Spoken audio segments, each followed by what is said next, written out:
Ayan guys, dito tayo ng maling.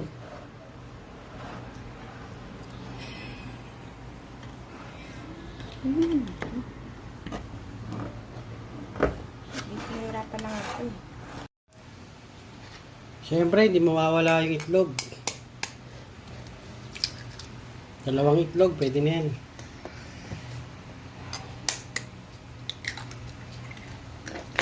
Lagyan natin ang asin. Panghalo to sa maling guys ha. Tandaan nyo, masarap to pag may itlog. Yan, asin. Kaya pampasarap.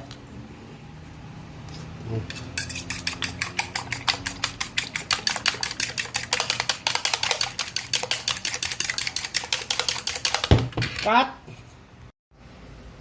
Ayan guys, maling. Depende na lang sa inyo kung anong klaseng hiwa. Gusto gantong hiwa eh. Yan, hindi kalalaki sa akin. Dali lang to. Sarap na ulam to mamaya. Yum yum yum.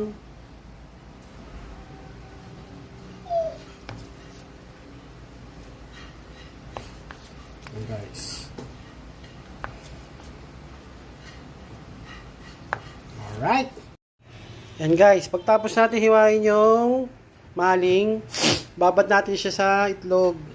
Binababad ko yan, 15 minutes bago ko prituin. Guys, yun lang yan. 15 minutes. Cut!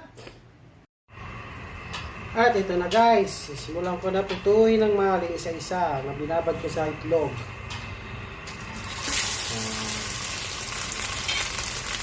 Dami eh.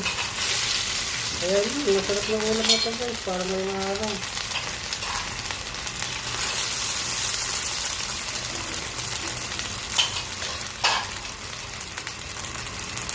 Ayan. Ulit.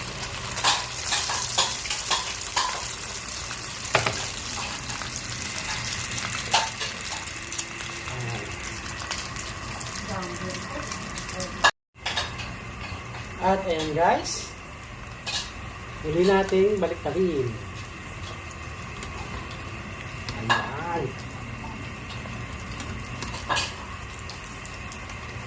Dali na magluto nito, kaya ito ng mga kahit bata, kaya ito eh.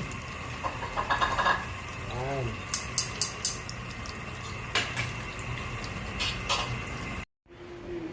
Ayan, luto ng maling. Sorry, ako first.